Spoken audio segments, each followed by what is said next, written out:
ভেঙে দিন সরকার, পদত্যাগ করুন সবাই। এমনকি প্রধানমন্ত্রীও সরাসরি তোপ দাগলেন অভিষেক বন্দ্যোপাধ্যায়। অভিষেকের দাবি, ভোটার তালিকার নিবিড় সংশোধনে যেসব ভোটার বাদ যাচ্ছেন তারাই তো লোকসভায় ভোট দিয়েছিলেন। সেসব ভোটার যদি বৈধ না হয় তাহলে তাদের ভোটও অবৈধ। আর সেই ভোটে নির্বাচিত জনপ্রতিনিধিদেরও ক্ষমতায় থাকার কোনো অধিকার নেই। তৃণমূলের পাশে দাঁড়িয়ে ইলেকশন কমিশনকে এক হাত নিয়েছে কংগ্রেসও। নাটক করছে বিরোধীরা, পাল্টা কটাক্ষ করেছে বিজেপি। কিন্তু অভিষেকের যুক্তিতে ভুল কি আছে? এক যাত্রায় পৃথক ফল কিভাবে হয়? বিজেপি প্রার্থী সাংসদ বা বিধায়ক নির্বাচিত হয়েছেন, অথচ তার ভোটার লিস্টে গরমিল নেই। কিন্তু যখনই বিরোধী দলের প্রার্থী সাংসদ বা বিধায়ক নির্বাচিত হয়েছেন তখনই তার ভোটার তালিকায় গরমিল খুঁজে পাওয়া যাচ্ছে। এ কেমন করে হয়?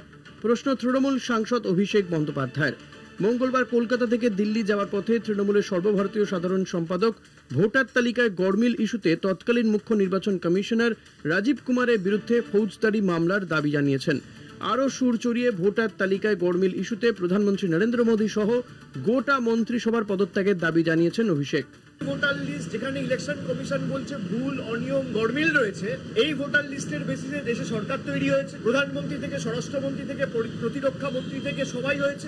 পুরো ইউনিয়ন গভর্নমেন্টকে রিজাইন করা উচিত। বাংলার একটা মানুষের যদি ভোটাধিকার কাড়ে তাহলে 1 লক্ষ মানুষ নিয়ে নির্বাচন কমিশন ঘিরবো। বিজেপির কোনো নেতা বাঁচাবে না। লোকসভা ডিসলভ করে দেওয়া হোক, লোকসভা ডিসলভ করে সারা দেশে এসআইআর। কর্ণাটক, হিমাচল, তেলেঙ্গানায় কংগ্রেস সরকার ভেঙে দিক, সবই বিরোধীদের নাটক বলে কটাক্ষ করেছেন বিজেপি রাজ্য সভাপতি শ্রমিক ভট্টাচার্য। সরকার ভেঙে দিক, কর্ণাটক, হিমাচলে ভেঙে দিক, তেলেঙ্গানায় ভেঙে দিক, মুখ্যমন্ত্রী নিজে পদত্যাগ করুন। আসলে এটা একটা প্রক্রিয়া, ভোটার লিস্ট রিভিশন হবে না। এই দাবি কতদিন চলবে?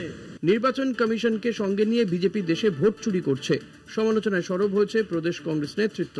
ভারতবর্ষে বিজেপি এসআইআর এর নামে বৈধ ভোটার বাদ দেওয়ার যে প্রবণতা এবং চুরি, নির্বাচন কমিশন এখন নির্যাতন কমিশনে রূপান্তরিত হয়েছে। ভোট চুরি করছে বিজেপির জন্য।